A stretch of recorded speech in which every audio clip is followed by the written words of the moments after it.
जय सिया राम मित्रों, आप देख रहे हैं संस्कृति और आस्था का अनूठा संगम धर्म और हम। कहते हैं जीवन की प्रत्येक समस्या का समाधान आपके गुरुदेव के हाथ में होता है। इसलिए तुलसीदास जी ने भी कहा है, गुरु बिन भवनिधि तरहि न कोई, जो बिरंची शंकर सम होई। गुरुदेव रूपी नाव के बिना कोई भी इस भाव सागर को पार नहीं कर सकता।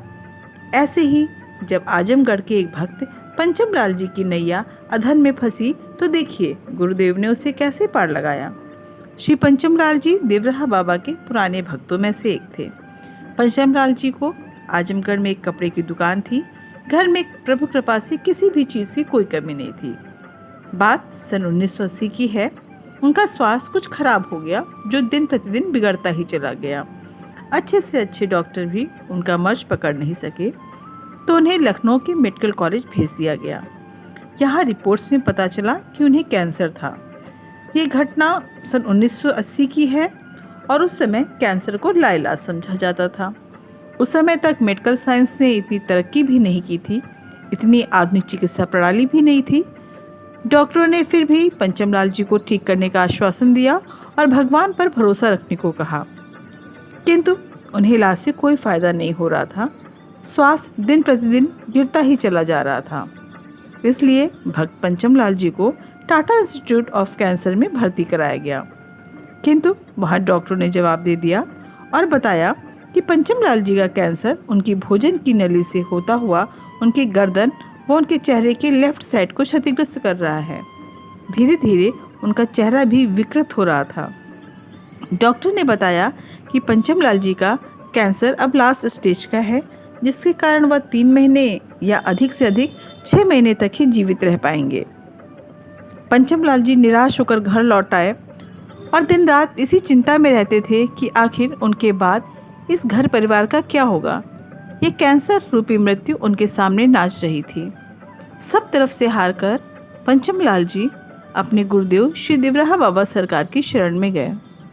उस समय बाबा वृंदावन स्थित आश्रम में थे, जो कि यमुना जी के किनारे स्थित है। पंचम लाल जी अपने गुरुदेव की शक्तियों से भली भांति परिचित थे। जब वह श्री बाबा के समक्ष गए तो गुरुदेव के समक्ष फपक के रो पड़े, जैसे कि एक बच्चा अपनी माँ को कई दिनों के बाद देखकर रो पड़ता है, और बाबा को अपनी बीमारी के विषय में बताया। जब वे अच्छी तरह से रो लिए और अपनी बात कह के खाली हो गए, तब श्री बाबा ने कहा, बच्चा जा, मैं तुम्हें आशीर्वाद देता हूँ, तुम डॉक्टर की दवाइयाँ खाओ, मेरी दया है। पंचम लाल जी चौंक कर बोले, बाबा डॉक्टर की दवाइयाँ खा खा कर अब मैं परेशान हो गया हूँ, अब मुझसे नहीं होता और उन दवाइयों से होता भी कुछ नहीं है। बाबा बोले, जा बच्चा, अब यही दवाइयाँ तुम्हारा कल्याण करेगी और उन्हीं दवाइयों के रूप में मेरा आशीर्वाद तुम्हारे अंदर जाकर तुम्हारे रोगों को नष्ट करेगा। पंचम लाल जी बोले, बाबा मुझे पूरा भरोसा है कि यदि एक बार आप अपनी कृपा दृष्टि से मुझे देख लें तो मेरा कैंसर अभी ठीक हो सकता है। बाबा बोले, बचवा, मैं तुम्हें अपनी दृष्टि से छू कर भी ठीक कर सकता हूँ, पर मैं कोई चमत्कार नहीं दिखाना चाहता, वरना लोग मुझे चैन से साधना भी नहीं करने देंगे। इसलिए दवाइयाँ खाना छोड़ मत बच्चा, अब मेरी दया है तो ठीक हो जाएगा। देख बचवा, संत कभी अपना चमत्कार प्रकट नहीं करते। संत के परोपकार तो भगवान के हृदय में अपने आप छप जाते हैं। यदि यह दुनिया हम संतों के चमत्कार जान जाए तो हमें शांति से जीने नहीं देगी। नारायण भी जब मनुष्य रूप में धरती पर आए थे तो उन्होंने भी साधारण मानव की तरह ही अपने कर्तव्यों को निभाया था और गुप्त रूप से लीलाएं की थी। अतः बच्चा, अब मेरी दया से यह बीमारी आगे नहीं बढ़ेगी, ठीक होना प्रारंभ हो जाएगी। और फिर अपने हाथों से पंचम लाल जी को प्रसाद दिया। बाबा की आज्ञा लेकर पंचम लाल जी आजमगढ़ वापस लौट आए और फिर से उन्हीं दवाइयों को खाना प्रारंभ कर दिया जिनसे वे तंग आ चुके थे। लेकिन आश्चर्य की बात है, ये दवाइयाँ तो वे सालों से खाते चले आ रहे थे, पर 10-15 दिन के बाद ही इन्हीं दवाइयों से उनके स्वास्थ्य में अप्रत्याशित सुधार होने लगा।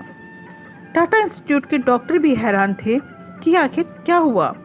उनका क्षतिग्रस्त चेहरा भी अब धीरे धीरे ठीक होने लगा था। धीरे धीरे उनकी जांचें भी ठीक आने लगी और एक दिन ऐसा भी आया जब वे कैंसर से पूर्ण रूप से रोगमुक्त हो गए। इसके बाद से पंचम जी नियम से बाबा के दर्शन को आते, बाबा की महासमाधि के बाद भी वे आश्रम आते रहते। बाबा की ऐसी अनेकों रहस्यमय कथाएं हैं जो आज भी विज्ञान को चुनौती देती हैं। देवराहा बाबा से जुड़ी कथाओं व जानकारियों के लिए हमसे जुड़े रहें। जानकारी अच्छी लगी हो तो हमारे चैनल को लाइक करें, सब्सक्राइब करें।